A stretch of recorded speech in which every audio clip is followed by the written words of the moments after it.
Mukhang wala na po talagang magagawa ang mga BBM senators pagdating nga po dito sa 16 na threshold ng boto ng mga senador na pwedeng mag-convict kay Vice President Sara Duterte. Kung inyong maalala, bago po magsimula yung impeachment, nilinaw nga po ni Senator Chis Escudero na ngayon siya yung naging presiding officer ng impeachment. Tinapos na po niya yung usapin na yan at sinasabi nga niya ang kanyang magiging posisyon pagdating nga po doon sa legalidad ng threshold ng botohan. 16 nga po na senador ang kailangan pumirma para po doon sa conviction ni Vice President Sara Duterte. Ngayon, sinubukan po yan ni Ping Lacson na tutulan nung sa second day ng impeachment at sinusubukan niya pong hilutin kay Senator Chis Escudero na may ibaba yung threshold gawa nga ng kulang na po yung senador dahil yung isa ay nagtatago tapos meron pong dalawang senador na nakakulong.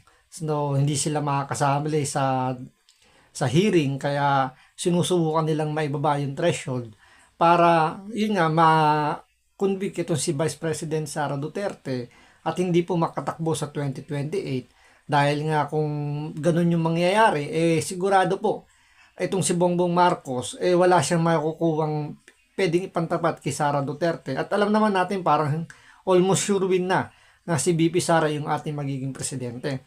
Ngayon, isang senador na naman po ni Bongbong Marcos ang tila sumuko na rin po sa 16 na boto na threshold po talaga.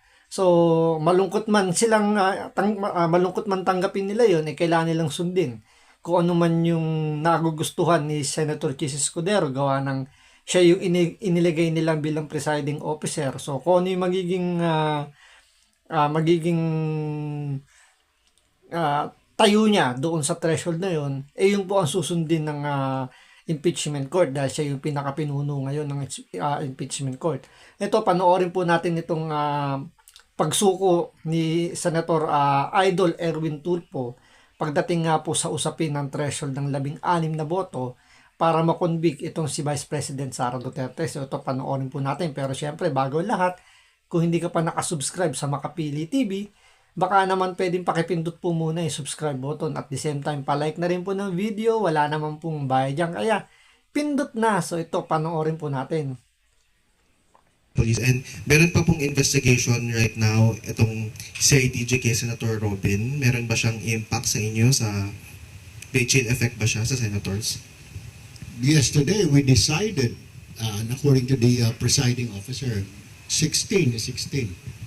Mabawasan man yan, sabihin naman yan, maski na 12 na lang kami or 9, it doesn't matter, it's 16.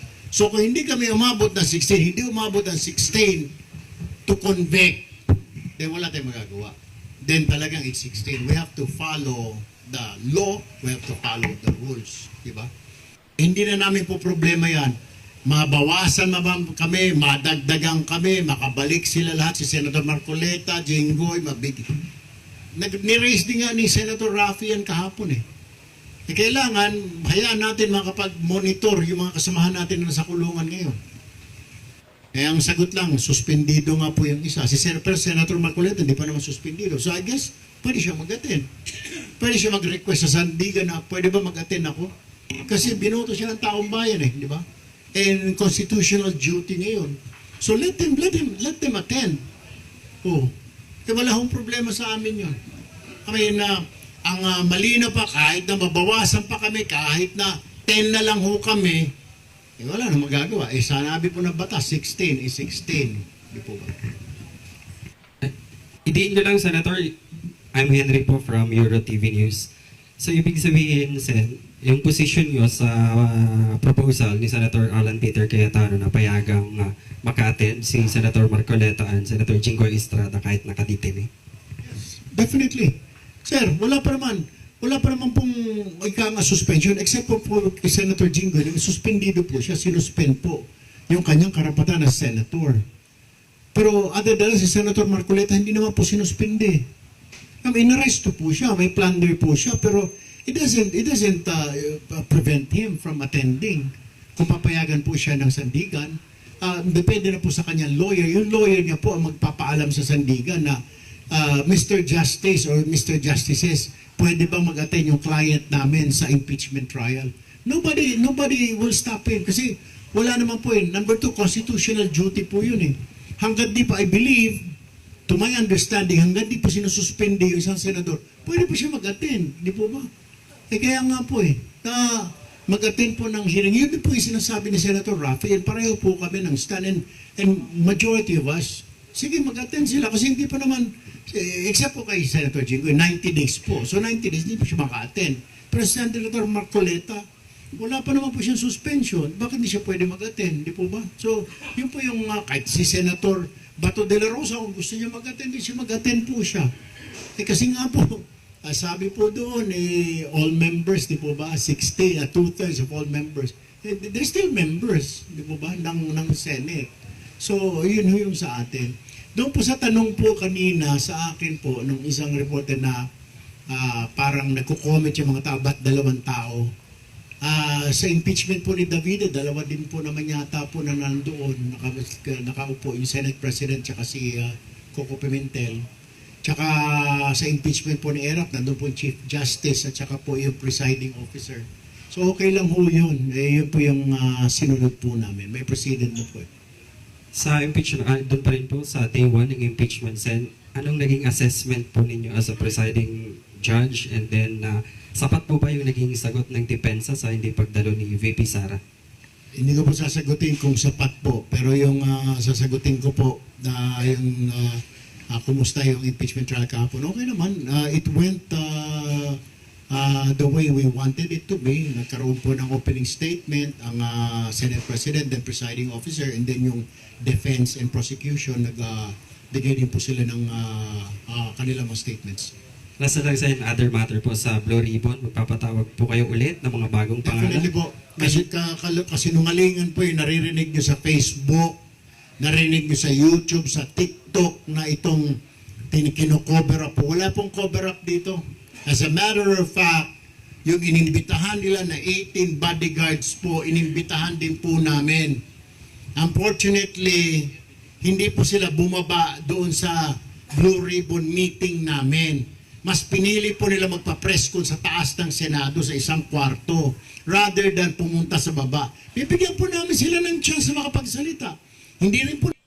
Ayan daw iniyayabang lang ni Idol Erwin Tulfo na wala daw cover up pagdating daw sa Blue Ribbon Committee pagdating nga sa flood control. Pero balik po tayo. Medyo kung titingnan nyo yung body language ni Senator Idol Erwin Tulfo, talagang malungkot siya. Gawa nga nang wala na silang magawa doon sa kanilang conviction. So kahit pa magbale-balentong sila, hindi nila makukonvict itong si Vice President Sara Duterte dahil aminado naman siya na kahit 13 nga daw sila, 13 sila yung majority ng Senado ngayon, hanggat hindi nila nakukuha yung 16 na boto, hindi nila makukonvict. So malinaw na hindi pa man o nagsisimula pa lang ang impeachment, meron na kagad silang prejudgment ng conviction kay Vice President Sara Duterte dahil yan po ang gusto ni Bongbong Marcos na makonvict ang ating Vice President Sara Duterte para pagdating nga po ng 2028 presidential election, kung magkakaroon man po tayo, hindi si Sara Duterte ang mauupong presidente. So malaki pa rin yung posibilidad na panghawakan pa rin ng administrasyon ni Bongbong Marcos kung sino man yung mapipili niya na pwedeng pumalit sa kanyang pwesto, happy pa rin po sila. Kaya nga rito yung conviction ng 16 talagang masyadong mabigat para po sa mga BBM senators, lalo na nung ni-raise yan ni Senator Chis Escudero. So parang lumalabas pa nga dito, napasama pa yung paglagay nila kay Chis Escudero bilang presiding officer dahil hindi nila inaasahan.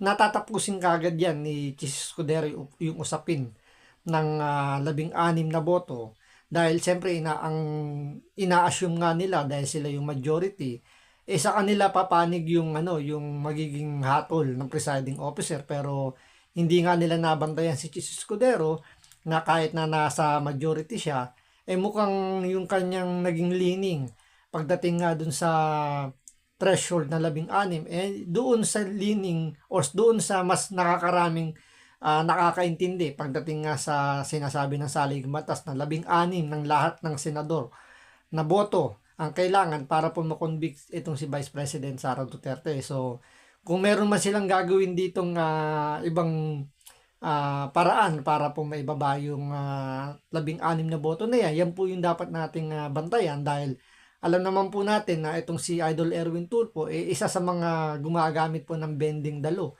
So kung nagamit nila yung bending dalo, pwede na rin lang magamit yung bending the Constitution. So yan po yung kailangan natin bantayan na kahit na nakasaad na po sa saligang batas na 16 na boto, posible pa po yung maiba kapag ginusto po ng mga BBM senators dahil hawak po nila ang majority ng Senado. So bantayan po natin yan. So hanggang dito lang po muna. Maraming salamat po sa panonood.